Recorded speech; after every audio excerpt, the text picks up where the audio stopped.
있습니다. 조금 볼륨도 올려놓으라. 사랑과 은혜가 풍성하신 아버지 감사합니다. 오늘도 저희들에게 귀한 시간을 주시고 거룩한 성의를 허락하여 주셔서 주님 전전에 나와서 신령과 진정으로 예배드릴 수 있도록 도와주심을 감사합니다. 하나님, 오늘 이 예배가 하늘나라에 상달될 수 있는 예배가 되게 하시고 하나님이 기뻐 받으시는 예배가 되게 하여 주시옵소서. 신령과 진정으로 드리는 예배가 되게 해 주시옵소서. 사랑하시는 아버지 하나님, 또 하나님께 찬양을 드리고 기도를 드리고 예물을 드립니다. 예물을 받아 연락해 주시고 하늘 보좌에 찬양과 기도와 예물이 들려지게 하여 주시옵소서. 이 물질이 주님 뜻대로 잘 사용하게 하시며 주님의 손에 올려져 오병이의 이적이 일어날 수 있도록 도와주시고 하나님의 일을 많이 감당할 수 있는 귀한 물질이 되게 해 주시옵소서. 또한 드린 모든 아름다운 손길에 하나님께서 축복하여 주시옵소서. 하나님 아버지, 특별히 이 드려지는 예배가 하나님이 받으시는 합족한 예배가 되게 하시고 우러나리시는 하나님의 귀한 말씀이 생명의 양식이 되게 하여 주시옵소서. 예수의 이름으로 기도합나이다. 아멘. 아멘. 여러분들 또 러시아에 갔다 오신 분들도 계시고 또 미국에 다녀온 분들도 있고 저도 그런데 뭐 잠도 안 바뀌고 좀 힘들죠. 힘들지만은 또 우리가 예배 보러 왔습니다. 신령과 진정으로 드리는 예배가 되게 하시고 여러분들이 예배를 꼭 성공해야 됩니다. 예배는 우리의 생명과 같은 것이니까 그냥 여러분들이 종교 생활을 하지 마라 자꾸 그러잖아요. 이 노파심에서 종교 생활은 내가 주일날 와서 예배만 드리고 가면 되지, 이런 마음이죠. 그건 내 뜻대로 예배 드리는 겁니다. 여러분들이 예배를 드릴 때 하나님이 어떻게 받으시는가? 예배는 여러분이 드리지만은 받으시는 분은 하나님이 받으시는 거거든요. 그러니까 내가 드리는 이 예배가 하나님이 어떻게 받아들이시는가 하는 것을 생각하면서 신령과 진정으로 예배를 드려야 됩니다. 그래야 여러분들에게 영혼의 유익이 있고 또 하나님이 기뻐 받으시고 우러나시는 하나님의 그 말씀이 생명의 말씀이 되는 것입니다. 여러분들, 제가 이제 설교를 보면 보통 25분 정도 아니면 30분 하는데 그 중에서 한 말씀이라도 여러분들에게 영혼에 와서 딱 꽂히면은 일주일간 사는 겁니다. 25분 동안 들은 그 말씀이 연결해서 들으면 더 좋죠. 더 좋지만은 여러분들이 설교를 들을 때 한 말씀이라도 와서 이렇게 귀에 팍 들어옵니다. 그 말씀, 그렇지, 그러면 그거 가지고 사는 거예요. 어떤 분은 제가 옛날에 우리 선배 목사님의 말씀을 듣고 어떤 말씀으로 그렇게 변화가 되고 목사가 됐느냐 이렇게 물어보면은 저는 딱 한마디예요. 이 성경에 이렇게 땅을 파는 물줄기가 있잖아요. 그 물줄기를 찾아서 땅을 팔고 샘을 팝니다. 근데 그 물줄기가 땅을 팔고 들어가면은 물줄기는 하나에 이렇게 흘러간다고요. 그거를 발견하면 이제 거기서 샘이 올라오는 거죠. 저도 마찬가지입니다. 제가 성경을 전체 다를 볼 수 있는 눈을 내가 떴다는 거죠. 그때 내가 이거였구나. 그리고 내가 주님의 종이 된 겁니다. 그러니까 여러분들이 일주일에 한 번씩 나와가지고 그냥 종교 생활을 하지 말고 내가 예배를 안 드리면은 꼭 이렇게 하나님의 저주를 받나 이런 생각을 하는 그런 생각을 절대 갖지 마세요. 내가 이 예배를 봄으로 내 영혼이 사는 하나님 말씀을 받아야 되겠다는 그런 마음을 가지고 예배를 드려야 되는 겁니다. 할렐루야. 그리고 또 이제 여러분들이 그 러시아에 다녀오신 분들, 뭐 저도 왔다 갔다 이제 한국에 미국으로 왔다 갔다 하잖아요. 마음이 자꾸 흐트러져요. 제가 한번 딱 미국에 들어가면 이번에 제가 느낀 거는 내가 과연 한국 미국을 자주 안 들어가야 되겠다. 안 들어가는 이유도 아닌데 뭐 TD 때문에 할 수 없이 가지만은 갔다 오면 흐트러져요. 내 영혼이 흐트러지는 걸 느낀다고요. 그러니까 여러분들도 가능하면은 러시아에 들어갔다가 나오면은 아주 빨리 정착을 해서 신앙생활 잘하고 노력해야 됩니다. 왜냐하면은 여러분들이 저는 70평생을 살면서 세상이 이렇게 변하는 것은 처음 느꼈습니다. 옛날에 제가 20대, 30대 이렇게 있었을 때는 이렇게 이 나라가 이렇게 전 세계가 변하지 않았습니다. 그러나 제가 60을 딱 넘어서면서 느낀 거는 이 세상이 좀 이상하게 돌아간다, 이런 생각이 들게 되고, 이럴 때 어떻게 해야 되느냐, 우리가 더 믿음 생활을 잘해야 되겠구나 하는 것을 제가 생각하게 된 겁니다. 그래서 이 세상은 지금 말세를 치닫고 있습니다. 여러분들이 다른 거 이렇게 깊이 이렇게 생각할 수가 없어요. 이제는 믿음 딱 쳐다보고 그 하늘나라를 쳐다보고 나아가는 것이 가장 지혜롭고, 여러분들이 신앙생활을 잘하며 하나님의 기쁨을 드리는 그런 생활을 해야 됩니다. 이것저것 생각하다 보면은 마귀에게 잡히는 겁니다. 그래서 오늘 또 여러분들이 신앙생활을 또 이 예배 시간에 어떻게 내가 예배를 드려야 되는가 하는 겁니다. 지금 찬양을 드렸습니다. 기도를 드렸습니다. 예물을 드렸습니다. 제가 항상 그러지만은 예배는 꼭 있어야 할 가지 핵심적인 게 몇 가지가 있습니다. 그게 찬양입니다. 찬양이 있어 내가 드릴 때 찬양이 하늘 보좌에 들려지고, 또 기도할 때 그 기도가 하나님 보좌에 들려지고, 여러분의 예물이 하나님의 보좌에 들려지는 겁니다. 그리고 올리고 받아야 돼요. 뭐를 받는다고요? 하나님 말씀을 받는 겁니다. 이 시간에 여러분들이 이제 하나님 말씀을 받아야 되는데, 마음을 활짝 열고 성령으로 이 말씀을 들어야 돼요. 여러분은 지혜를 들어보면은 깨닫는 거는 있죠. 그렇지 그러지만 거기서 끝나는 겁니다.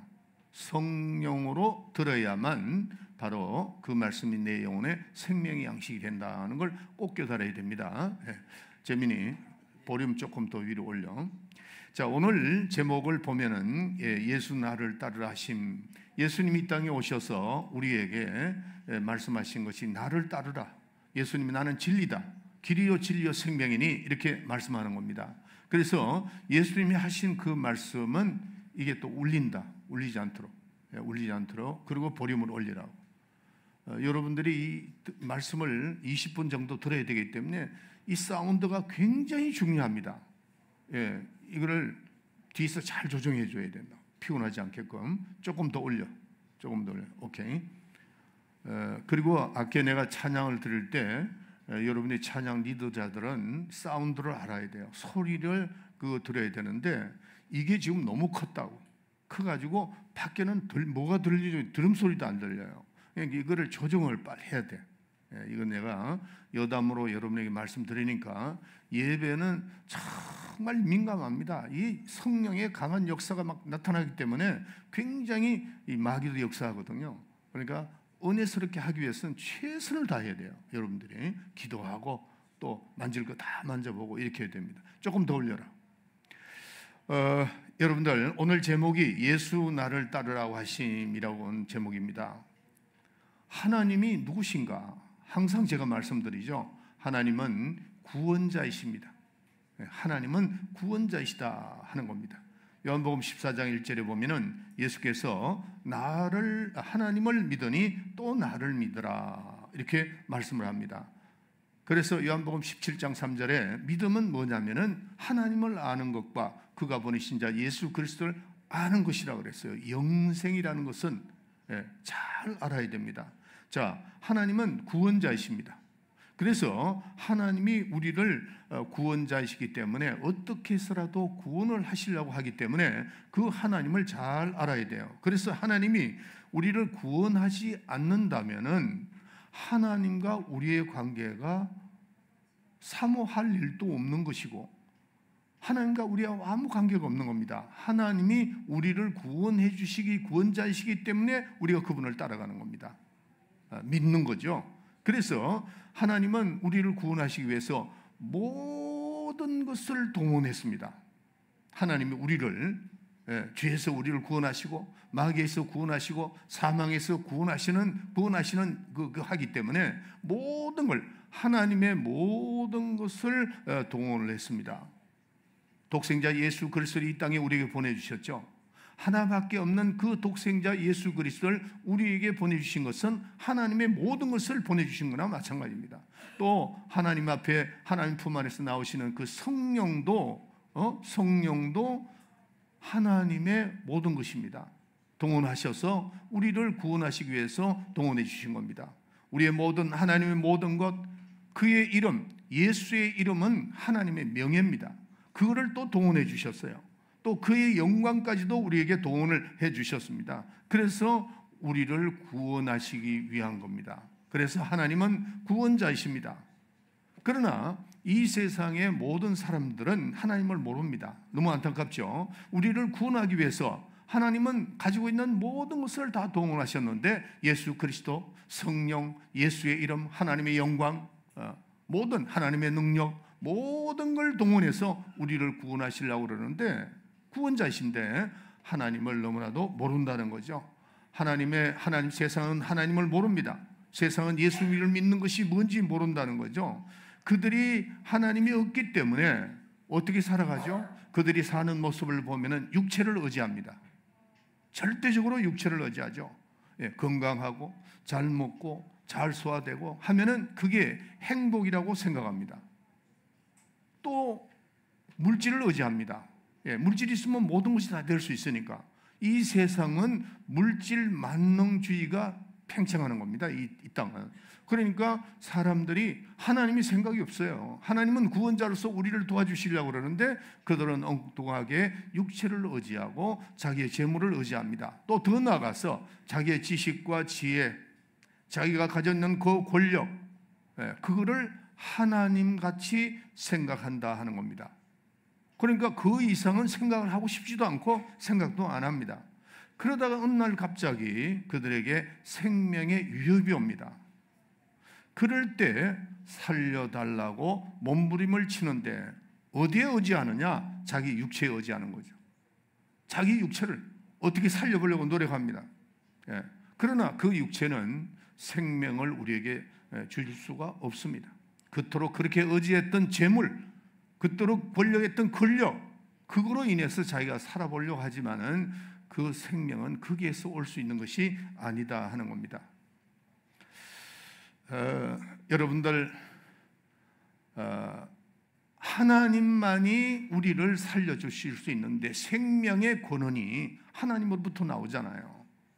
그런데 많은 사람들은 어떤 위협이 오고 어떤 생명의 위협이 오면은 돈과 명예를 추구하면서도 그걸 의지합니다. 그러나 그 모든 것들은 무용지물입니다. 이 땅을 살아가는데 아무 소용이 없습니다. 우리가 이 땅을 살아가고 또 생명이 위협에 느꼈을 때 그것이 우리를 도와줄 수 있는 것이 아니다는 거죠. 아무리 좋은 병원에 가서 돈이 많아서 좋은 의사들을 불러오고 좋은 병원에서 누워서 그걸 해보라 하지만은 결국은 세상을 떠나가게 됩니다. 그런 걸 나는 많이 봤습니다. 실망하고 좌절하고. 제가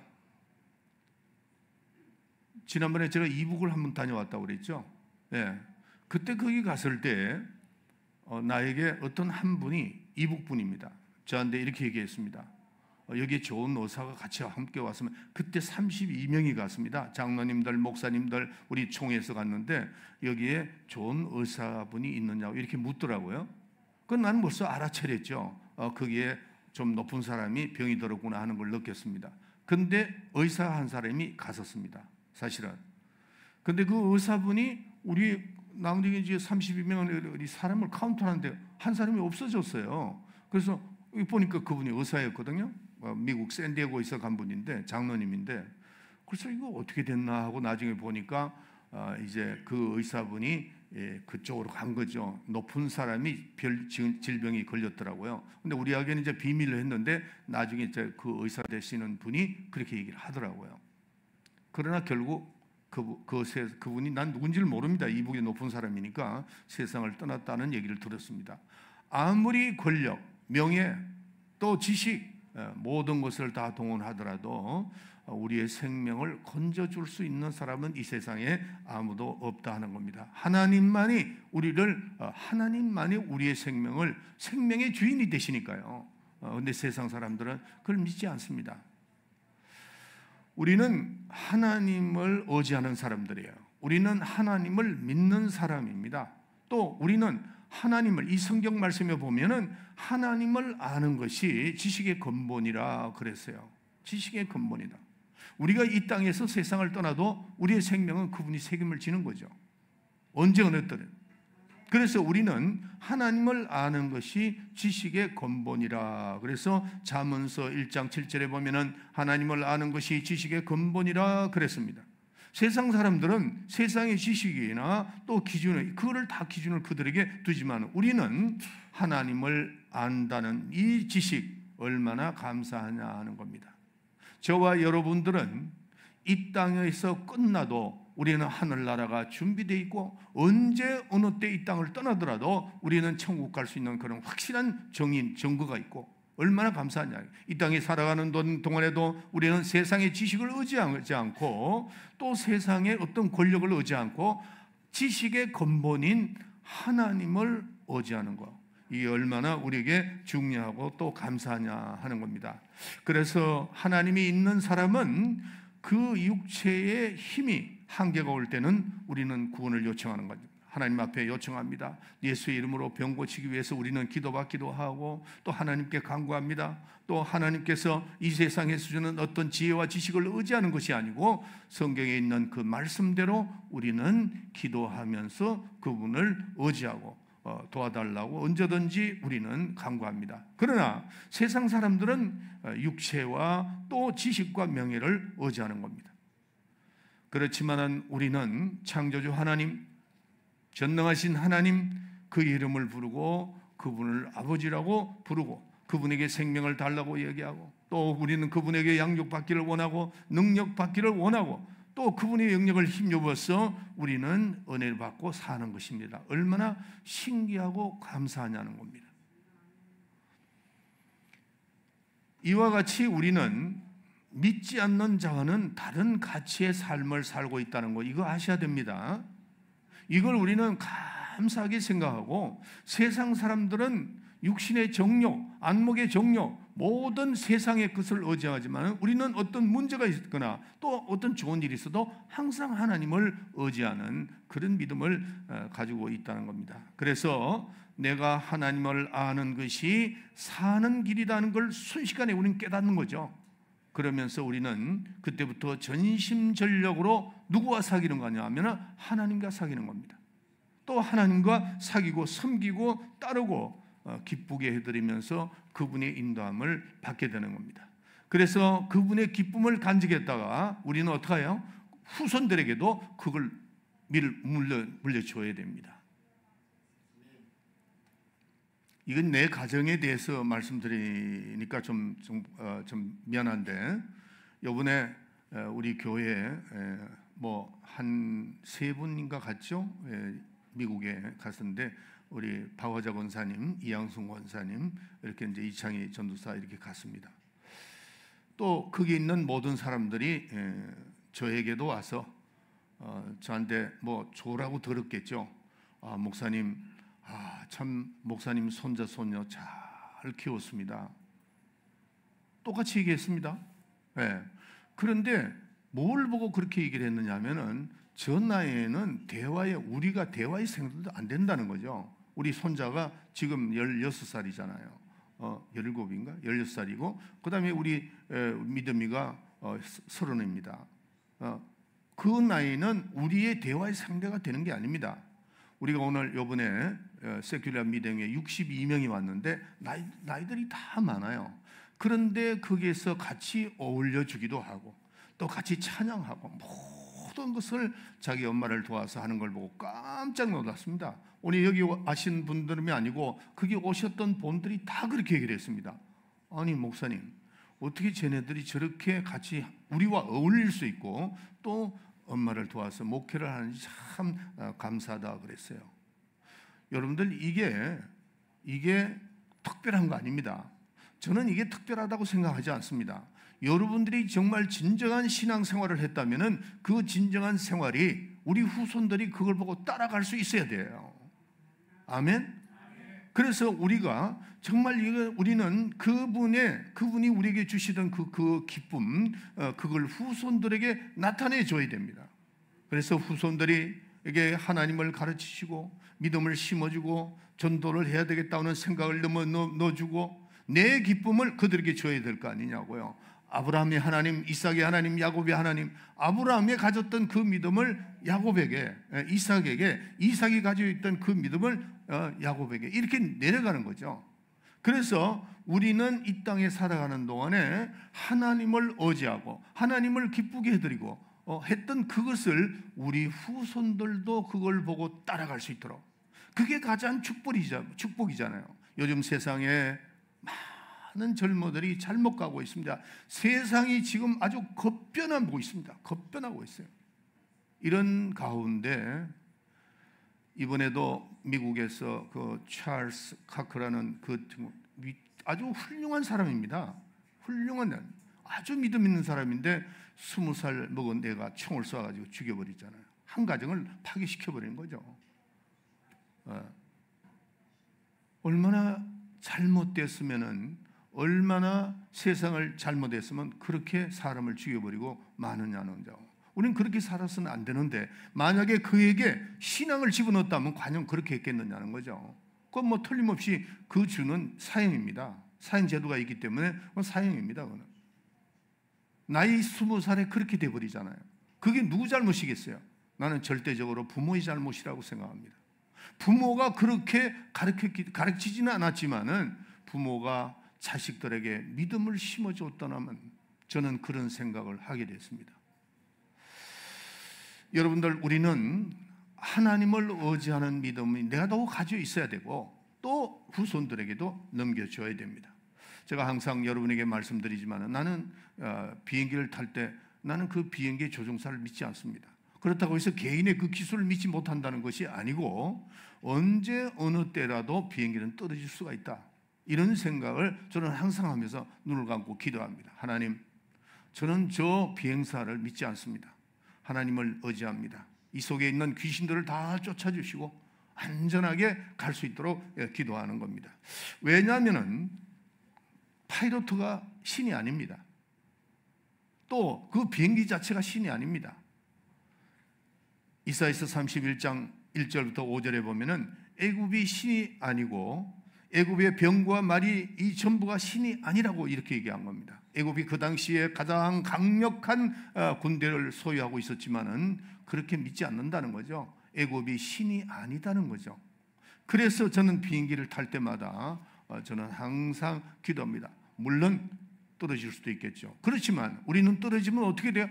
즉시 낙원에 갈 수 있는 그게 모두 준비가 되어 있다는 거죠. 다 준비되어 있으니까. 그리고 그러니까 하나님을 아는 사람과 하나님을 모르는 사람의 차이가 이만큼 크다는 거죠. 어떤 상황 속에서도 우리는 편안함을 가질 수 있는 믿음의 사람이 되어야 된다 하는 겁니다. 그러니 얼마나 감사합니까? 우리가 이 땅에 살아가는 동안에도 여러 가지 정부적인 문제, 또 어떤 세상이 돌아가는 그 문제를 생각하면, 저는 앉아가 요즘에 생각하면 복잡해져요. 제가 좀 아니까요. 이번에 또 이 클린턴 대통령이 저 영국에 가서 굉장한 회의를 했잖아요. 왜 회의를 했는가를 어떤 경제학자가 나와서 얘기하는데, 저는 그 부분이 좀 아니까요. 깜짝 놀랐어요. 이야, 미국과 영국이 이렇게 돼서 그렇게 됐구나 하는 걸 깨닫는, 너무 복잡해요. 그 복잡하다. 그럼 우리는 그런 거 가지고 걱정, 근심할 이유가 없습니다. 우리는 세상을 바라보는 것이 아니고 하나님을 바라보고 하늘나라를 바라보는 그런 믿음을 가지고 있기 때문에 우리는 항상 감사해야 된다 하는 겁니다. 그래서 예수님께서는 우리 눈으로 볼 수 없는 하나님을 보여주시기 위해서 그렇게 애를 쓰신 것을 성경은 볼 수 있습니다. 여러분들, 우리 교회가 요즘 우리가 성경 읽기를 계속 하고 있는데, 난 여러분에게 부탁드립니다. 이걸 멈추면 안 됩니다. 하나님께서 이 성경 읽으라고 우리 지금 채권사를 통해서 이제 결국 이게 일어났거든요. 채권사가 저 우리 마임의 세라 목사가 나한테 얘기하고, 이렇게 해서 이제 우리 교회가 성경 읽기를 시작했습니다. 제가 요즘에 하나님께서 특별히 우리 교회를 통해서 이렇게 하나님이 축복을 하셨구나 생각을 합니다. 여러분들, 성경 읽기를 멈추지 마세요. 하루에 석 장이라도 계속 읽어 나가야 됩니다. 이번에 거기 왔던 62명들도 우리 교회 와보고 그 성경 읽기에 대해서 굉장히 관심을 갖더라고요. 가져야 됩니다. 여러분들, 우리가 이 성경을 자세히 보면은 예수님께서는 하나님을 보여주시기 위해서 성경에 굉장히 예수님이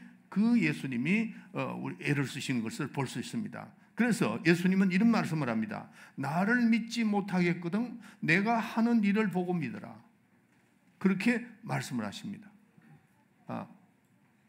나를 믿지 못하겠거든 내가 하는 일을 보고라도 나를 믿는데, 나를 믿으니 곧 하나님을 믿는 거죠. 예수님이 여러 성경 사복음서에서 그렇게 애를 쓰시면서 하나님이 하고 계신다는 것을, 하나님이 모든 것을 진행하신다는 것을 예수님이 말씀하고 계신다는 걸, 이걸 여러분들이 아셔야 됩니다. 그래서 예수님이 십자가에 죽으셨죠. 죽으셨는데 예수님이 반드시 법적으로 죽으셨습니다. 예수님은 스스로 부활하신 것이 아닙니다. 만약에 예수님이 스스로 부활하셨다면 어떻게 되죠? 그거는 죽으신 게 아니고 까무러친 겁니다. 예수님은 완전히 법적으로 죽으셨습니다. 다리도 꺾고, 예수님은 다리를 꺾지 않았지만은 그 양쪽에 있는 모든 살인자들을 다 그렇게 됐죠. 예수님이 다 법적으로 죽으셨다. 그것을 누가 살렸다고 되어 있죠? 성경에 하나님이 살리셨다라고 사도행전 2장 32절에 죽은 그를 하나님이 그를 살리셨다 그랬어요. 예수님은 지금 하나님이 살리셨다는 그 현장과 그를 계속해서 사복음을 통해서 말씀하고 있다는 겁니다. 그래서 그가 부활하신, 예수님이 부활하신 것을 500명이 목격했다. 또 그가 성천하심도, 예수님이 성천하실 때도 많은 사람을 보았다. 또 그가 성신하신 다음에 성령이 우리에게 오셨다. 그러니까 예수님이 보좌 우편에 앉아 계시고 그가 보좌 우편에 계시면서 밤낮으로 우리를 위해서 간구하시는 분이라는 것을 확실하게 증거를 해주고 있다는 사실입니다. 그걸 어떻게 알 수 있죠? 성령이 우리에게 오셨잖아요. 성령이 우리에게 오셨습니다. 아이고 목사님, 저는 성령 받은 거 기억도 없는데요. 안 받은 겁니다. 자꾸 사람들이 착각을, 이렇게 생각 가지고 자꾸 하는데 성경을 확실히 봐야 돼요. 내가 지금 성령을 못 받으면 못 받은 겁니다. 받으면 됩니다. 그런데 그 성령을 받게 되면은 어떻게 되냐면은 보좌에 계시는 우리 주님이 지금도 우리를 간구하시고 보좌에서 성령을 받아서 우리에게 보내주셨잖아요. 그러니까 내가 성령을 받았다는 것은 보좌에 주님이 계신다는 건 증거가 되고 있지 않느냐는 거죠. 그리고 우리가 예수를 믿고 난 다음에 어떤 변화가 왔습니다. 큰 변화가 왔습니다. 여러분들 저를 좀 쳐다보세요. 밑에 보면 봐도 아무것도 없어요. 우리가 예수 믿고 난 다음에 변화된 것이 뭡니까? 내가 성령을 받고 난 다음에 변화된 것이 뭐냐는 거죠. 내가 좋아했던, 이 세상에서 좋아했던 모든 것을 끊기 시작을 합니다. 어떤 사람은 당장 끊어버린 사람도 있고 어떤 사람은 서서히 끊죠. 그게 변화죠. 변화. 연속 변화단 말이에요. 연속 변화. 하나님이 안 계시면 어떻게 그럴 수가 있나요? 내 속에 성령이 안 계시면 어떻게 그럴 수가 있나요? 만약에 내가 변화가 없다면 그 사람은 확실한 구원의 확신이 없다는 겁니다. 확실한 구원이 있고 성령을 받은 사람은 내가 이 세상에서 좋아했던 그 절기던 담배, 술, 모든 것들을 끊기 시작하는 겁니다. 큰 역사죠. 큰 역사다. 그런 변화가 실질적으로 우리에게 일어나고 있지 않느냐는 겁니다. 그것이 바로 하나님이 살아계시고, 그것이 바로 성령이 나와 함께 하시고, 그것이 바로 주님이 보좌 우편에 계신다는 그런 증거가 있지 않느냐 하는 겁니다. 성령으로, 예수의 이름으로, 실질적으로 예수님께서 말씀하시기를 뭐라고 말씀하시냐면 내 이름을 너에게 주리라 하시더니 그 이름이 우리에게 돌아오셨습니다. 그 이름의 역사가 막 일어나는 겁니다. 내 속에 예수 이름이 있으니까 내게 변화가 일어납니다. 내 자신의 잘못된 버릇도 끊게 되고, 세상이 그렇게 절기던 것도 끊게 되고, 변화가 일어나고, 야고보서 2장 19절에 보면은 내 속에 예수의 이름이 있다는 것을 확실하게 증거하는 것이 뭐냐? 귀신이 떤다고 그랬어요. 귀신이 뜬다고. 어떤 사람은요, 귀신 얘기하면 싫어하는 사람이 있습니다. 그 사람 좀 이상한 사람입니다. 여러분들, 여기에 옛날에 우리 한국은 간첩에 대한 얘기를 많이 했습니다. 간첩. 하여튼 동네에 돌아가면 간첩에 대한 얘기를 다 포스터 붙여놓고 그러는데 이제 그게 다 없어져 버렸어. 나 그거 신기해요. 이 부분 그대로 있는데 그 간첩 얘기를 자꾸 하다 보면은 실제로 간첩이 그 소리를 싫어할까 좋아할까? 싫어하죠. 간첩이 아닌 사람은 싫어하지 않습니다. 또 뭐 그건 뭐 상관없죠. 여러분들 만약에 여기 이 가운데 죄송합니다. 도둑인 놈이 한 놈이 있다고 하자면 제가 도둑 얘기를 자꾸 하면은 그 도둑놈은 아우 내가 여기 있다가 안 되겠다 그러고 나갑니다. 왜? 잘못하면 잡히겠거든. 그러나 도둑이 아닌 사람은 뭐 도둑말 얘기를 했든 뭐든 뭐 상관없어요. 근데 여러분들 왜 귀신 얘기를 하는데 그렇게 싫어하느냐는 거죠. 귀신은 우리의 적입니다. 그런데 그 예수의 이름이 내 속에 있을 때에 야고보서 2장 19절에 보면은 귀신이 예수의 이름 앞에서 정체가 드러난다 이거예요. 내가 당신이 누군지 압니다. 그리고 드러난단 말이에요. 제가 지금부터 한 5년 됐나요? 한 6년 됐나요? 이스라엘 가가지고 뚜리스티아스를 하기 시작했습니다. 하는데 그때 그 러시아 그러니까 죄시들이죠. 러시아에서 들어간 죄시들이 있는 데서 젊은 청년들이 남자애들이 셋이 오고 여자애가 하나가 왔습니다. 넷이 왔는데 얘네들이 러시아 말도 하고 뭐 영어도 좀 하더라고요. 하는데 와서 이제 이렇게 이제 같이 이제 TD를 하는 겁니다. 하는데 첫날부터 이 여자애가 얼굴도 예쁘장한 애인데 남자애들하고 같이 왔는데 오히려 남자애들은 말씀을 들으려고 자꾸 그러는데 여자애는 자꾸 괴롭힙니다. 그 앞에 애들을 장난치고 막 제가 아주 그냥 제가 설교를 못하게 이 남자애들은 들으려고 그러면 콕 찔러 옆으로 콕 찔러요. 또 딱 그거를 계속 하는 거예요.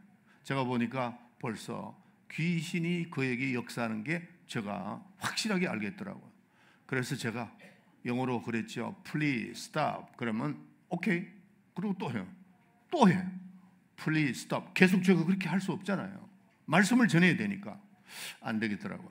자, 우리 다 같이 통성으로 기도합시다 그랬어요. 다 기도합니다. 아무나 그 자리에 있었던 사람이 여기 있습니다. 저만 있었던 게 아니에요. 여기 같이 갔던 사람들 압니다. 통성 기도했죠. 통성도 막 하다가 제가 가서 걔한테 머리를 손얹고 기도하는데 그냥 울기 시작을 하더라고. 그 여자애가 막 그러니까 스탑했죠. 다 기도 스탑해놓고 너 왜 우느냐 그러니까 얘가 이런 말을 해요. 목사님 잘못했다고. 그리고 자기 속에서 귀신이 떠나가는 걸 내가 봤습니다. 그러면서 그냥 통곡하는 거야. 너무 잘못했다고. 걔가 귀신에 눌려서 그렇게 한 겁니다. 그런데 내가 부딪히면 안 되잖아요. 그래서 내가 기도한 거죠. 깜짝 놀랐죠. 그걸 간증하라고 그랬어요. 걔가 마지막 떠나가면서 눈물을 흘리면서 이런 말을 했습니다. 나는 살인을 하는데 직접 가담은 안 했지만은 간접으로 가담한 적이 있습니다. 고백을 하더라고 그 여자애가. 그러면서 이 뚜레스티아스가 너무나도 중요하다. 우리 젊은에게는 너무나도 중요한데 빨리 해달라고. 1년에 그때 한 번씩 했잖아요. 여러 번 해서 자기와 같은 그런 영적으로 눌린 그런 애들을 좀 살려달라고. 그럽디다. 그건 나만 들은 게 아닙니다. 네. 그 여자에게 귀신이 튀어나가는 게 어떻게 튀어나가느냐? 우리에게 예수의 이름이 있으니까. 아멘? 네. 우리가 이런 생활, 우리가 지금 이런 엄청난 생활을 하고 있습니다. 우리는 하나님의 자녀로서 그 예수의 이름이 우리에게 있기 때문에 빛이 오매 어두움의 세력들이 사라지는 거죠. 신앙생활은 이렇게 해야 되는 겁니다. 그래서 예수 믿는 사람들은 그 속에 있는 귀신을 저주할 수가 있고, 이 세상 사람들이 두려워하는 그 신을 저주할 능력이 있다는 겁니다. 그렇기 때문에 우리가 예수 믿는 것은 종교 생활하는 것이 아닙니다. 살아계신 하나님 앞에 그의 약속으로 사는 것이고, 그 약속으로 우리는 체험하고, 이 얼마나 신비로운 사람들이냐는 거죠. 우리가 예수 믿는 사람들은요, 정말 자부심을 가져야 돼요. 신비로운 사람들입니다. 하나님의 자녀, 위대한 하나님의 그 권세의 그 이름이 내 속에 있고, 그 이름으로 우리가 이 세상을 살아가면서 승리할 수 있는 저와 여러분이라는 겁니다. 그래서 우리는 예수 믿는 사람은 더욱더 알아야 됩니다. 무엇을 알아야 되냐? 하나님을 더욱더 알아야 된다는 거예요.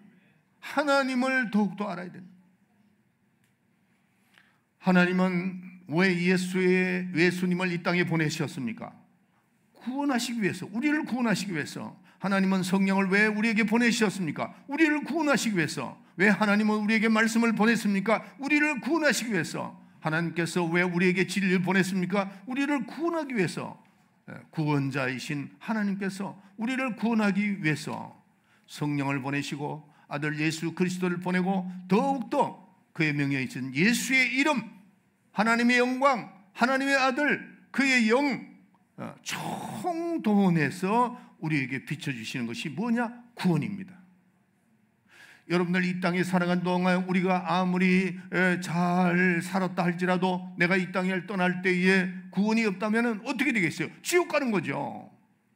내가 이 땅에서 비록 실패하고 여러 가지 문제가 있었다 할지라도 마지막에 가서 어떤 사람의 그 전도를 통해서 내가 구원받았다면 그 사람은 크게 성공한 것은 아니지만 마지막 길에 좋은 축복의 그 길을 내가 가게 되는 것이죠.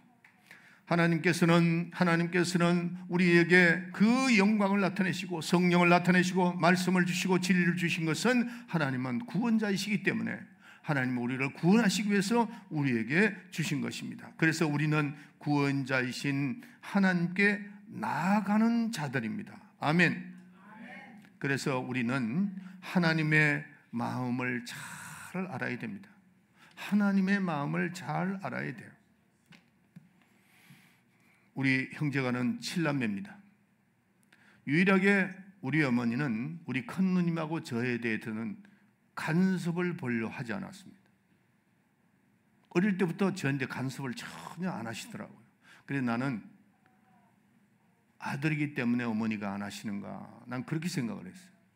우리 또 큰 누님이니까 이렇게 안 하시는가, 이렇게 생각을 했습니다. 나중에 알고 보니까 이런 말씀을 했어요.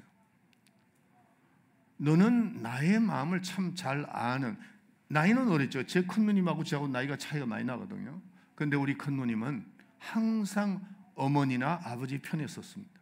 편에 서서 동생들을 이해하게 하고 하는 그런 일을 많이 하고, 저는 거의 어머니로부터 야단 맞을 길을 하지 않고 어머니의 심정을 자꾸 이해하는 편에 서 있었습니다. 우리 아버지도 노름을 많이 하셨기 때문에 동생들이 아버지에 대해서 뭐라고 그러면 제가 아주 야단을 칩니다. 왜 야단을 치냐면은, 만약에 아버지가 노름을 하는 건, 내가 내 눈으로 볼 때 아버지가 그 노름을 해서 그분의 육신의 정욕과 안목의 정욕, 이런 정욕적으로 따라 나갔다면 내가 아버지를 따르지 않았을 겁니다. 그러나 그때 당시에는 이 한국은 할 게 없었어요. 그냥 겨울 되면 전부 다 모여서 노름하는 겁니다. 그래서 아버지는 내가 볼 때 저분의 양심을 가지고는 어릴 때도 보면은 노름을 할 분이 아닌데, 그런데 자꾸 실패하는 거죠. 그렇지만은 나는 아버지 편에 섰고 어머니 편에 서서 이해를 했다는 거죠. 여러분들, 신앙생활은 하나님을 이해하는 사람이 되어야 됩니다. 하나님의 편에 서서 하나님이 어떻게 생각하실까? 하나님은 구원자이신데, 하나님은 우리를 구원하시기 위해서 모든 것을 동원했잖아요. 독생자 예수 그리스도를 우리에게 보내시고 성령을 보내시고 그의 이름을 보내시고 말씀을 보내시고 능력을 보내시고 해서 우리를 구원하려고 했을 때 우리는 그거를 깊이 생각을 해야 된다는 거죠. 예수님께서 말씀하시기를 내가 이 땅에 올 때에 내 자유로 오지 않았다. 내 자유로 말하지 않았다. 나는 오직 아버지의 뜻을 말하며 아버지의 이름으로 나는 왔고 그의 영광을 나타내게 하려 함이라 그랬어요. 요한복음 5장 43절에 보면 선지자들은 자기 이름으로 왔더니 환영했는데 내가 아버지의 이름으로 왔다고 하니까 너희가 나를 죽이려 하는구나, 그렇게 말씀을 했습니다. 나는 오직 아버지를 너에게 알게 하고 아버지를 소개하려 왔다. 나로 인하여 아버지를 믿어달라 하고 간절히 예수님이 말씀을 하신 겁니다. 예수님께서 말씀하실 때 아버지가 누구시냐 하는 것을 아주 핵심적으로 주님이 말씀하신 것이 그는 구원자이시다, 그겁니다.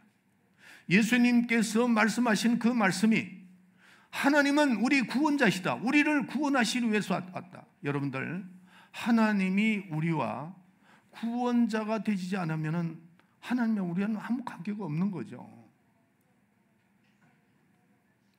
예수님은 이 땅에 오셔서 전도하시기 위해서 와셨다 그랬어요.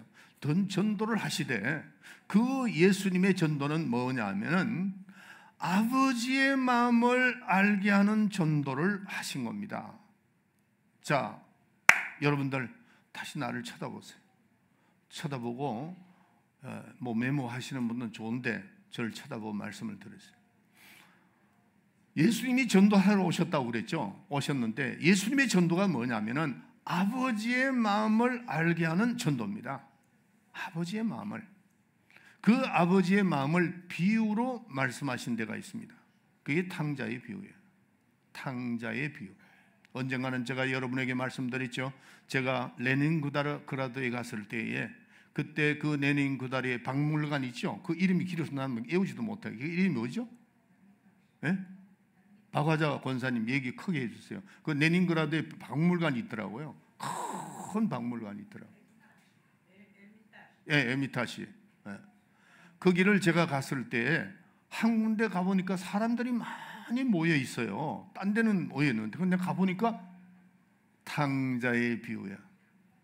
탕자의 비유가 있는데 그게 눈에 확 들어왔던 거는 탕자 아버지의 모습은 뭐 말할 것도 없지만은 그의 형의 모습을 유난하게 내 눈에 들어오더라고요. 그 작품이 엠브란트의 작품이거든요. 작품인데 그 엠브란트가 탕자의 비유에 대해서 핵심적으로 다룬 것이 뭐냐면은 아버지의 모습입니다. 그 아버지의 모습이 뭐냐면은 여러분들이 나중에 한번 가보세요. 제가 거기에 가서 들었어요. 이 그림이라는 건 각도가 이쪽에서 보는 각도와 이쪽에서 보는 각도가 다 틀립니다. 앞에서 보는 거 각도가 다 틀립니다. 그런데 그 탕자의 비유의 아버지의 모습은 어떤 각도를 봐도 똑같다는 겁니다. 이 엠브란트가 그게 유명하다는 거죠. 아버지의 마음, 아버지의 그 모습. 제가 그 얘기를 듣고 다시 보게 됐습니다. 아주 그 아버지의 인자한 모습. 여러분들, 우리가 신앙생활을 하면서 하나님의 아버지의 마음을 모르면은 그건 신앙생활을 잘못하는 겁니다. 한 가정에서도 어머니도요, 그 가정이 화평하려면은 아버지의 마음을 자식에게 잘 전달해 줘야 돼요. 물론 가정에서 다 잘해야 됩니다. 아버지도 잘해야 되고 엄마도 잘해야 되고 자식들은 그 부모의 마음을 이해해야 됩니다. 그런데 그 탕자의 비유에 보면은 오늘 우리가 이제 그 본문의 말씀을 보고 또 우리가 다른 성경 구절을 쭉 보면은 이 탕자의 비유에서 아버지의 마음이 어떤 마음이었느냐 하는 겁니다. 바로 집 나간 탕자를 고대했습니다. 그 아들이 떠나고 난 다음에 이 아들이 어떻게 됐을까? 굶어 죽지는 않았는가? 아니면은 추워서 얼어 죽지는 않았는가? 항상 마음을 조이면서 그 탕자가 돌아오기를 기다리던 그 아버지의 마음, 문 밖에서 항상 기다립니다. 이놈이 어떻게 되든가, 이 탕자가 빨리 돌아와야 되지 않겠나 하는 아버지의 그 기다리는 마음, 그게 탕자의 비유의 첫째 핵심입니다. 두 번째는 누구냐면 돌아온 탕자의 마음이 그게 표현이 되죠.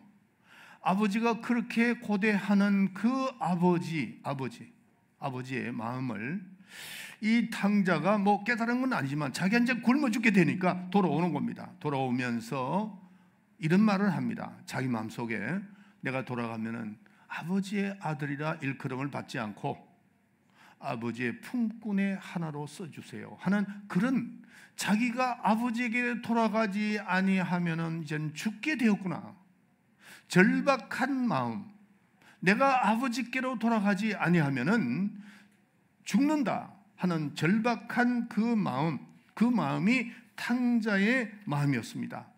그래서 이제 탕자가 돌아오죠. 탕자가 돌아오는데 아버지는 밖에서 상구가 먼데 그 탕자의 모습을 보고 기다리고 내 죽었던 아들이 살아왔구나 이렇게 하면서 기다리는 아버지, 울고 불고 돌아온 그 탕자를 나무라지 않고, 야, 너 내 돈 말아먹었지 않느냐, 너 어떻게 낯짝이 이런 놈이냐, 넌 죽었어야 되는데 이 돌아와? 뭐 이렇게, 때로는 그런 아버지도 있습니다. 그런 부모도 있습니다. 그러나 이 탕자의 비유는 하나님에 대한 비유거든요. 하나님 아버지에 대한 비유란 말이에요.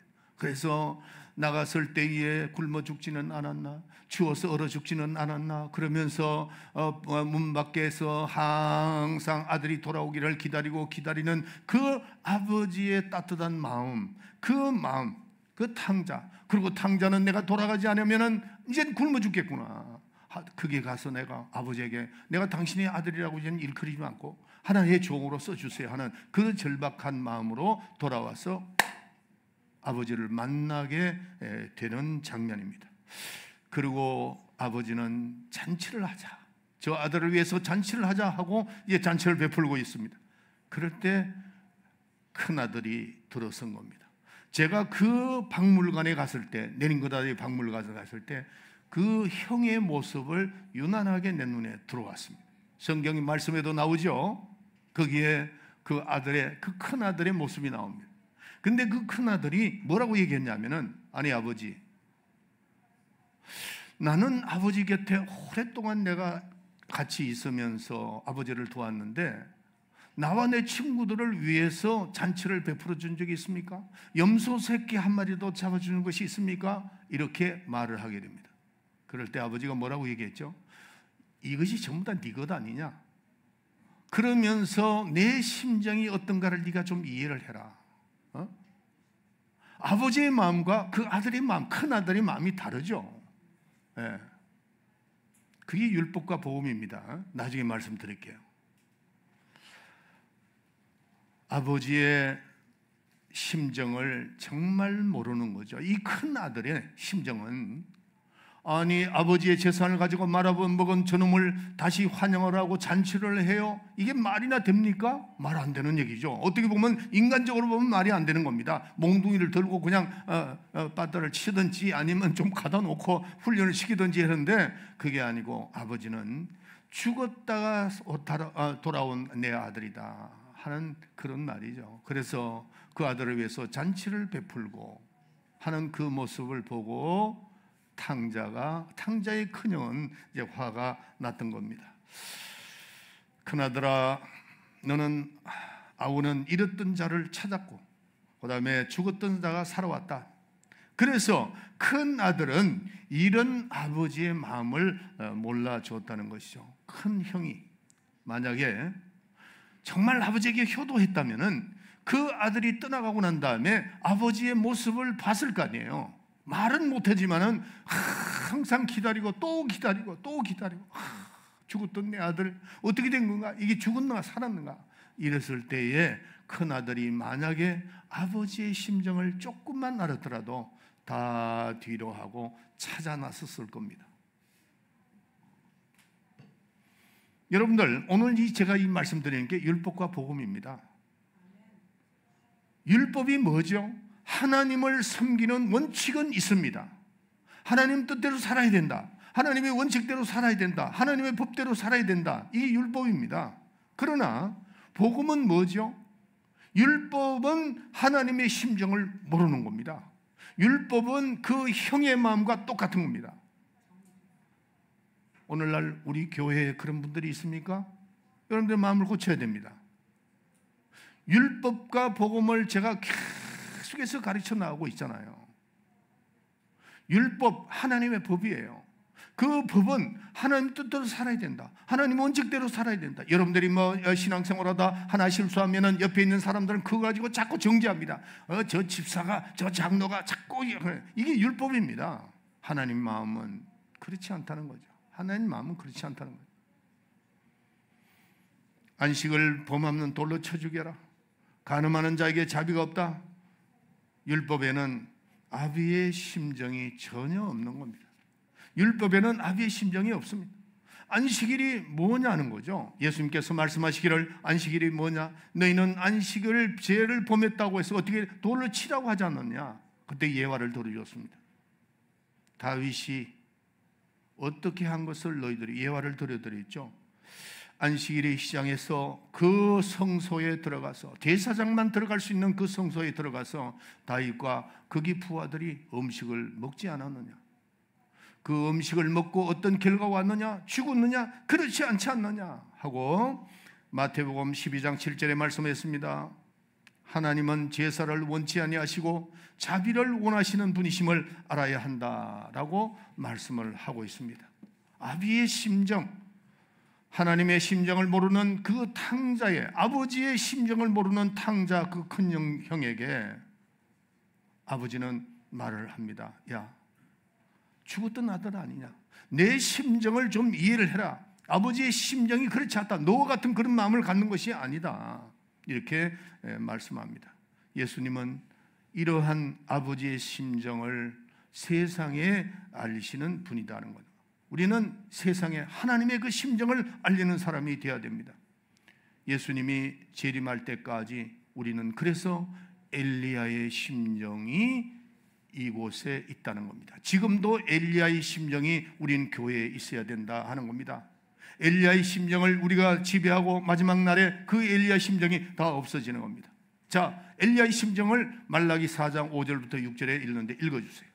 보라, 여호와의 크고 두려운 날이 이르기 전에 내가 선지 엘리야를 너희에게 보내리니 그가 아비의 마음을 자녀에게로 돌이키게 하고 자녀들의 마음을 그들의 아버지에게로 돌이키게 하리라. 돌이키지 아니하면 들었건대 내가 와서 저주로 그 땅을 칠까 하노라 하시니라. 아멘. 여러분들 성경 말씀에 보면은 엘리야가 와서 침례 예언을 말했죠. 그 엘리야가 침례 예언으로 다시 태어났다 그 말이 아닙니다. 엘리야의 심정으로 온 사람이 누구냐? 침례 요한이라는 거죠. 네. 그래서 이 엘리야의 심정이 지금도 우리 교회 자리에 있습니다. 여기에 심정이 그 있다는 거죠. 이거는 주님이 오시는 날 그 엘리야 심정은 없어지는 겁니다. 그러면은 엘리야의 심정이 뭡니까? 아버지의 마음을 자식에게, 자식의 마음을 아버지에게 돌려주는 겁니다. 여러분들, 이 큰형은 아버지의 심정을 모른다는 거죠. 아버지의 심정을 모르요. 우리 교회는 탕자의 큰형과 같은 사람이 있어서는 안 돼요. 율법을 가지고 들고 다니면서 저 사람 저렇게 했습니까? 이 사람 이렇게 했습니까? 이렇게 해서는 안 된다는 거죠. 아버지의 마음은 죽었던 내 아들이 돌아왔다. 야, 마지막 죽어야 되는데 그 아들이 돌아왔다고 큰 아들에게 마음을 달래는 겁니다. 우리는 복음 안에 있는 사람들이에요. 아버지의 심정을 아는 사람이에요. 아멘. 우리 교회는 이런 마음이 있어야 된다는 거죠. 엘리야가 외친 것이 뭡니까? 엘리야는 아합 때 이세벨을 부인이 하늘을 잘못 들어오는 바람에 우상 숭배를 하게 되었습니다. 그래서 바알 선지자 850대 1에 이렇게 그게 붙었죠. 그 갈멜산에서. 그럴 때에 이 엘리야의 기도가 무슨 기도였습니까? 하나님이여, 이스라엘 백성들을 불쌍히 여겨 달라고. 그 이스라엘 백성은 아합 왕 때문에 다들이 잡신을 섬기게 되고 바알 선지자를 섬기게 되고 이렇게 됐죠. 그렇게 됐을 때 엘리야는 고독하게 한 사람으로서 850대 1로 그들과 싸우는 겁니다. 그럴 때 하나님께 기도할 때 하나님의 기도가 어떤 기도였습니까? 하나님께 기도한 것이, 하나님이요, 우리 이스라엘 백성들에게 하나님의 그 마음을 돌리지 맙소서. 돌리지 맙시고 우리 이스라엘 백성들을 불쌍히 여겨달라고 기도를 하는 겁니다. 이스라엘에게 마음을 돌리게 하시고 버리지 마소서 하고 단을 썼고 기도했을 때에 하나님이여, 하나님이 살아계신 것과 그 엘리야의 기도가 그겁니다.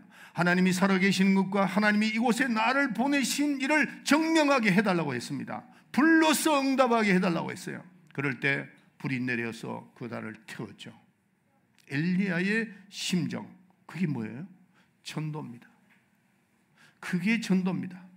아버지의 마음을, 아버지의 관심을 자녀에게 돌리고 자녀의 마음을 아버지에게 돌리는 것이, 그것이 엘리야의 심정입니다. 여러분들이 잘 아는 눈물의 선지자 엘리야는 무슨 죄가 있었습니까? 그렇지 않습니다. 그가 이스라엘 백성을 보니까 너무나도 불쌍하니까 돌려달라. 하나님, 우리 이스라엘에서 눈을 돌리지 마시고 우리 이스라엘 백성을 불쌍히 여기달라고 말씀하는 겁니다. 여러분들, 엘리야의 심정을 달라는 사람이 많아요. 어떤 사람은 엘리야의 능력을 달라고 합니다. 그 엘리야의 능력이 무엇이냐는 겁니다. 여러분들이 엘리야의 능력을 받아서 과시하기 위해서 아닙니다. 엘리야의 심정은 아버지의 마음을 자식에게, 자식의 마음을 아버지에게 돌리는, 그것이 엘리야의 심정이라는 것을 아셔야 됩니다. 그래서 말라기 4장 오늘 본문 읽었잖아요. 엘리야의 마음이 무엇인가를 알아야 돼요. 아버지의 마음이, 아버지의 마음, 탕자 아버지의 심정이 어떤 것이냐 하는 겁니다. 탕자는 아버지에게 내가 돌아가야 되겠다고 하는 그 절박한 마음을 가져야 되고, 또 아버지의 심정은 잃어버린 자녀 때문에 잠 못 이루는 아버지의 그 심정, 두 마음이죠. 아버지와 자식이 만나는 그 심정, 만나는 그것이 뭐예요? 구원입니다. 아멘. 예배가 뭡니까? 만남이죠. 여기 지금 하나님과 우리가 만남입니다. 예배는 만남이에요. 아버지의 심정이 여기 있고 돌아온 탕자에 있는 곳이, 이곳이 예배고 만남입니다. 엘리야의 심정, 누가복음 1장 15절부터 17절 읽어주세요. 이는 저가 주 앞에 큰 자가 되며 포도주나 소주를 마시지 아니하며 모태로부터 성령의 충만함을 입어 이스라엘 자손을 주 곧 저희 하나님께로 많이 돌아오게 하겠음이니라. 저가 또 엘리야의 심령과 능력으로 주 앞에 앞서가서 아비의 마음을 자식에게, 거스리는 자를 의인의 슬기에 돌아오게 하고 주를 위하여 세운 백성을 예비하리라. 아멘. 침례 요한은 엘리야의 심령으로 온 사람입니다. 빌립보서 2장 5절에 보면 너희는 하나님의 마음을 가져라, 예수 그리스도의 마음을 가져라 그랬어요. 여러분의 신앙생활은 하나님의 마음을 갖는 겁니다. 아멘. 내가 여기 와서 예배 드리고 돌아가면서 아유, 예배 드렸으니까 하나님이 뭐 축복 주시겠지, 이게 아니라는 거죠. 우리가 이곳에 예배를 드릴 때도 하나님의 그 심정, 하나님의 마음을 가지라는 겁니다. 에베소서 1장 17절에 보면은 너희는 예수 그리스도의 정신을 가져라. 우리는 그의 마음을 알고 있는 사람이 되어야 된다 하는 겁니다. 그게 전도자입니다. 우리가 전도할 때 엘리야의 심정을 가지고 전도하라는 겁니다. 제가 조금 전에도 말씀드렸지만 우리 큰 누나는요, 제가 자랄 때 항상 우리 자녀, 우리 7남매였거든요. 동생들이 뭐라고 하면은 유일하게 저는 말을 안 했어요. 뭐 어떻고 저떻고 어머니에 대해서, 아버지에 대해서 얘기하면은 야, 아버지가 오죽했으면 그렇겠냐. 그리고 그 아버지의 마음을 이해를 시키려고 합니다. 또 동생들에게 어머니의 마음을 이해시키려고 자꾸 그러는. 그래서 내가 설교를 준비하면서 야, 우리 큰 누님이 정말 보고만에 있었던 사람이구나 생각을. 여러분들이 신앙생활할 때 앞으로 여기 있는 모든 분들은 아버지의 심정을, 그 하나님의 아버지의 심정을 이해시키는 그런 사람이 돼야 돼요. 엘리야의 심정이 이곳에 잔장하기 때문에 우리는 아버지의 마음을 자식에게, 자식의 마음을 아버지에게 돌리는 사람이 돼야 된다 하는 겁니다. 그래서 아버지의 마음을 이해를 하고, 이것이 전도입니다. 진정한 전도입니다. 예수님께서는 12제자를 선택하실 때 세 가지를 분명히 가르치고 기준을 했습니다. 여러분들 예수님의 제자가 되기를 원하죠? 크게 아멘 하세요. 저는 평생에 내가 예수님의 제자가 좀 됐으면 하는 그런 마음을 항상 가졌던 사람이에요. 마태복음, 마가복음 3장 13절 15절에 보면은 예수님이 제자를 선택할 때 세 가지를 기준으로 했습니다. 세 가지의 그 자격을 말씀하셨어요. 이게 굉장히 중요하죠. 예수님이 아무나 선택한 거 아닙니다. 지나가다가 저놈은 제자해야 되겠다 이렇게 된 것이 아니고 예수님은 보고 계셨어요. 누구를 선택하실까? 만왕의 왕이 되시고 만주의 주가 되시는 하나님이신데 그분이 아무나 선택할 것 같아요? 또 아무거나 그 선택의 기준을 두겠느냐는 거죠. 세 가지를 말씀하셨습니다. 마가복음 3장 13절부터 15절에 그게 분명히 나옵니다. 거기 보면 첫째 뭐냐면은 자기 마음에 원하는 자를 택하시는데 그랬어요. 자기의 마음을 원하는, 예수님의 마음에 원하는 자를 선택하는데 12명을 선택하는 겁니다. 거기에서 첫 번 예수님의 마음에 드는 사람이 어떤 사람이었나 하면은 주님과 함께 있게 하시고 라고 되어 있습니다. 그 말씀이 뭡니까? 주님의 마음을 이해하는 사람을 말하는 겁니다. 여러분들 신앙생활할 때에 우리는 하나님의 아버지의 그 마음을 아는 사람이 되어야 돼요. 하나님의 심정을 이해하는 사람이 되어야 됩니다. 어떤 사람이 주의 조용이 되어야 되느냐, 어떤 사람이 선교사가 되어야 되느냐 하는 거죠. 어떤 사람이 전도자가 되어야 되느냐, 주님의 마음을 이해하는 사람이라 해야 돼요. 저는 새벽기도 나올 때, 화요일날 금요일날 나올 때 3시 반에 일어납니다. 일어나서 차를 타고 운전하고 나오면서, 운전하기가 쉬우니까요, 나올 때 우리 집사람한테 커피를 한 잔을 꼭 준비하라. 그래서 커피를 마시면서 나오면서 가장 대화를 가장 많이 하는 시간이 그 시간입니다. 거의 1시간이죠. 그동안 있었던 얘기, 또 내가 생각했던 얘기를 우리 집사람하고 대화를 합니다. 왜 대화를 할까요? 우리 집사람의 마음이 어떤 마음일까? 또 우리 집사람이 내 마음은 어떤 마음일까? 가장 마음과 마음이 합치는 그 시간이 저는 새벽기도 나오는 시간입니다. 참 행복해요. 어떻게 보면은 육체적으로는 피곤하지만 그럴 때 저는 우리 집사람이 이런 마음을 가지고 있었구나.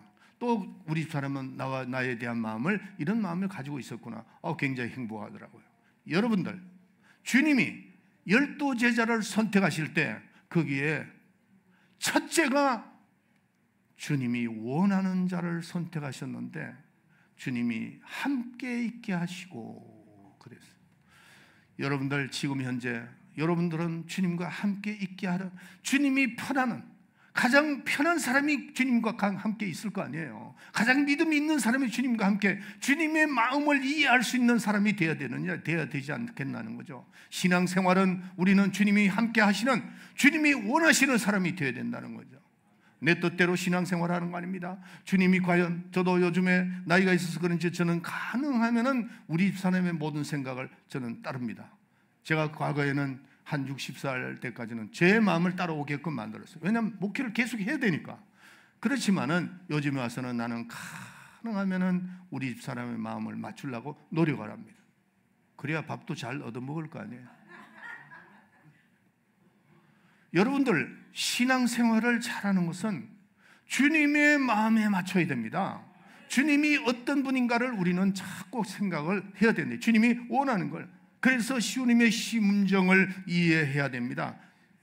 주님이 세상을 불쌍히 여기면 우리도 세상을 불쌍히 여겨야 되고, 또 주님이 하고자 하는 그를 이해하고 따라가는 사람이 되어야 됩니다. 그래서 우리는 주님의 심정을 이해하지 못하면 같이 살 수가 없죠. 우리가 가정, 부부도 마찬가지입니다. 아내와 남편의 서로가 마음을 같이 해야 같이 살 수 있는 거죠. 내가 신앙생활을 한다면서 하나님의 심정을 이해하지 못하면은 하나님이 여러분들을 어떻게 축복하시겠어요? 어떻게 같이 있겠느냐 말이에요. 주님과 함께 있게 하는, 주님의 마음을 이해하는 자가 되어야 된다 하는 겁니다. 요한복음 14장 8절부터 9절에 보면 나를 보았으면 아버지를 보았다. 나를 보고 믿지 못하겠으면 나의 하는 일을 보고 믿으라. 그렇게 말씀하셨어요. 예수님은 그 아버지의 마음을 우리에게 자꾸 이렇게 전달을 하게 되는 겁니다. 한 집에 살아도 부부지간에 서로 마음을 몰라주면 그건 동상이몽이에요. 같이 한 집에 살지만은 딴 생각을 하고 있는 거죠. 그 사람 얼마 안 가면 이혼합니다. 우리는 같이 이해해 줄 수 있는 한 가정에 남편이나 아내의 그 가치, 신앙생활도 마찬가지입니다. 신앙생활은 우리가 이 땅에 살아가는 동안에 그 엘리야의 심정이 뭐냐는 거죠. 주님께서 우리에게 말씀하신 것이 엘리야의 심정은 아버지가 자식의 마음을 돌리고 자식의 마음을 아버지에게 돌리는 것이 아버지 마음인데, 그것을 주님이 이해해 줄 수 있는 그런 사람, 하나님이 제자를 삼으셨던 겁니다. 두 번째로는 그런 마음을 가지고 있는 사람, 그 사람이 전도를 할 수 있다는 거죠. 아버지의 심정을 이해할 수 있는 사람이 전도하는 겁니다. 예수 믿어요. 아니 그거 귀찮아, 나 그거 예수 안 믿어. 그러면 알았어 간도, 이러는 것이 아니고, 여러분들 그 탕자의 아버지가 어떤 마음을 가졌었나요? 아이고 이놈이 죽었나? 아이고 살았나? 이런 마음을 진정으로 만약에 큰아들이 알았다면 조용히 떠나서 어디 가서라도 그 아들을 데리고 오는 그 심정이 돼야 되는데, 전도가 그겁니다. 여러분들이 전도할 때에 이 한 영혼을 하나님이 어떻게 생각하시느냐, 천하보다도 귀히 여긴다, 그렇게 말씀하셨다.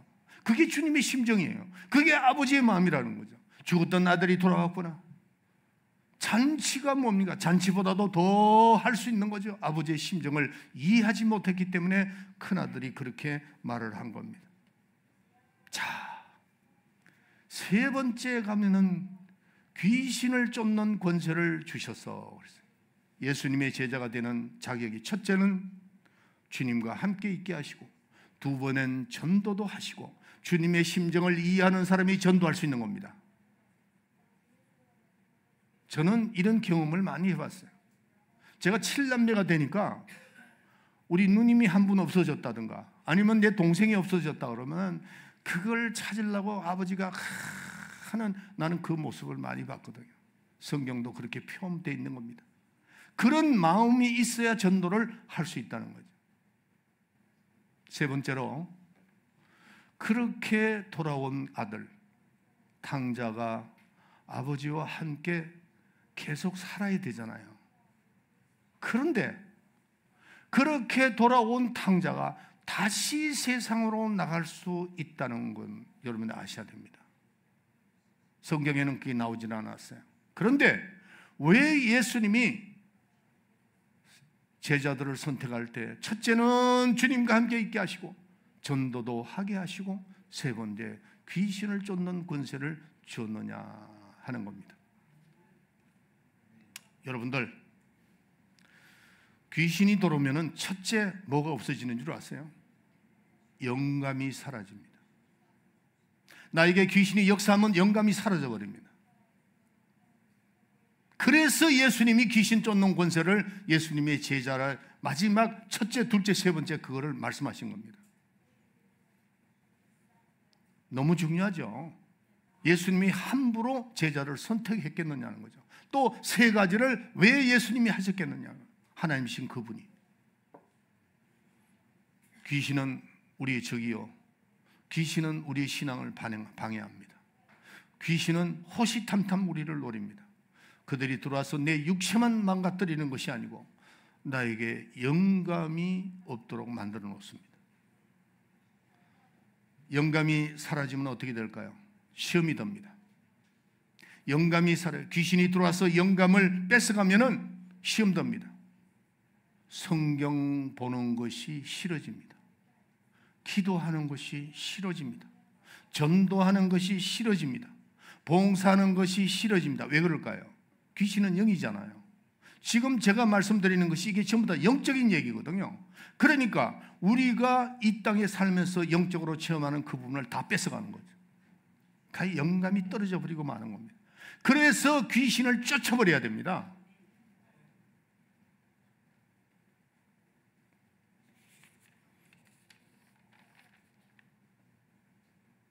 영감이 사라지면 나타나는 현상이 뭘까요? 세상의 친구를 만나더라고요. 거의가 그래요. 예수 잘 믿다가 신앙생활 잘하다가 영감이 떨어지니까, 귀신이 오니까, 내 가정에 귀신이 들어오고 내 육체에 귀신이 들어오니까 어떤 사람은 그래요.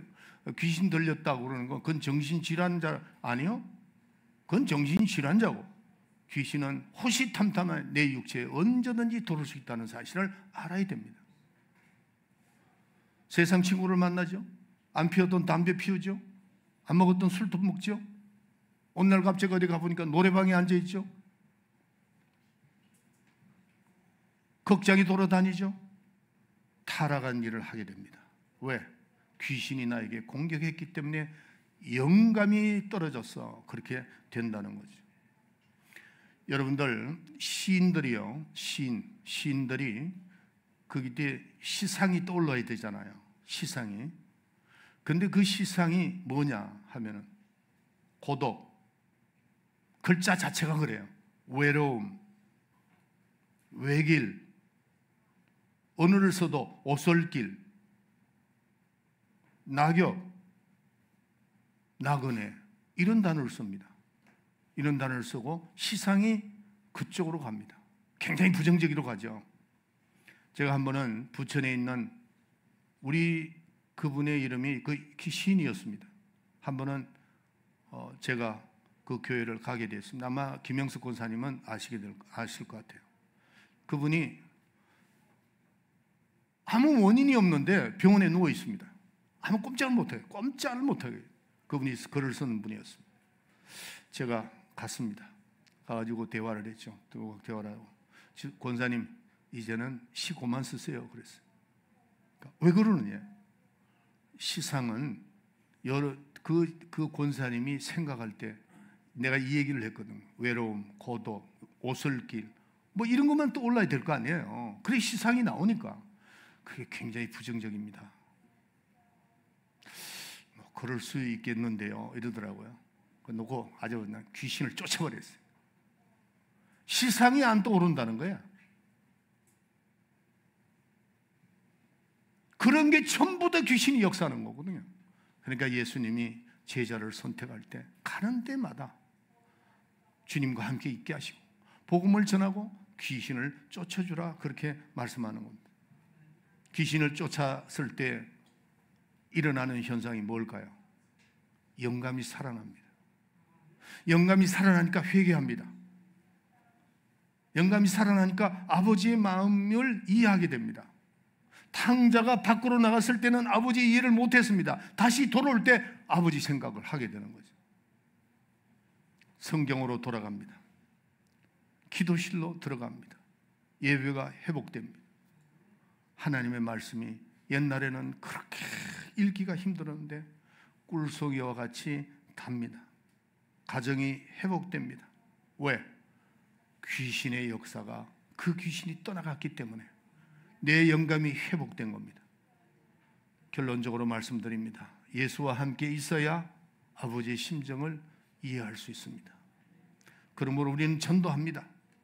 그리고 우리가 예수님과 함께 있을 때 마비됐던 그 영감이 다시 살아나고 영감이 있어야 목회도 하고 영감이 있어야 이 땅을 살아가는데 지혜롭게 살아갈 수 있습니다. 예수 나를 따르라고 했으니까 그 길로 따라가시기를 예수 이름으로 축원합니다. 기도합시다.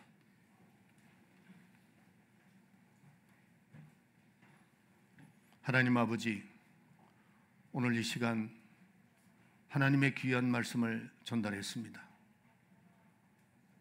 우리는 이 땅에 살아가는 동안에 엘리야의 심정, 엘리야의 그 마음, 엘리야의 심령이 이 땅에 존재하고 있다는 사실을 우리가 깨닫고 아버지의 마음을 자식에게, 자식의 마음을 아버지에게 돌리는 그 엘리야의 심정으로 우리가 이 땅에 살아가야 될 줄 압니다. 하나님, 예수님이 이 땅에 오셔가지고 제자를 뽑으실 때 세 가지를 기준했습니다. 주님과 함께 있게 하시고 전도 다 하게 하시고 또 귀신을 쫓는 권세를 주시게 이렇게 세 가지를 말씀하셨는데 하나님, 우리는 항상 기억하게 하시고 우리가 인생을 살아가는 동안에 우리는 하나님의 마음, 주님의 그 마음을 잘 아는 그런 훌륭한 믿음의 성도들이 되게 해주시고 그 아버지의 마음을 알아서 주님과 함께 있게 하시고 전도도 하게 하시고 그 전도에서 귀신의 종이 되는 사람들에게 쫓아주고 회복시키는 그런 일을 우리가 해야 될 줄 압니다. 오늘 우리 성도들이 이 말씀을 듣고 주님의 사명을 잘 감당하며 이 땅에 살아가는 동안에 오직 예수만을 따라가는 주님의 성도들이 되게 하여 주시옵소서. 예수의 이름으로 기도하옵나이다. 아멘. 다 같이 기도합시다.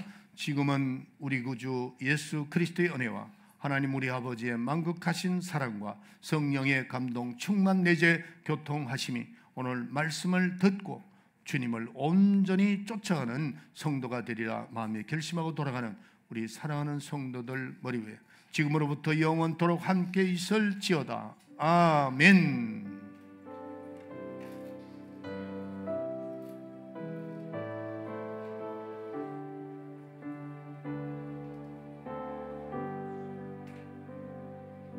우리 주님 앞에 영광의 박수를 드립시다. 옆에 분들과 인사하세요. 예수의 이름으로 사랑합니다.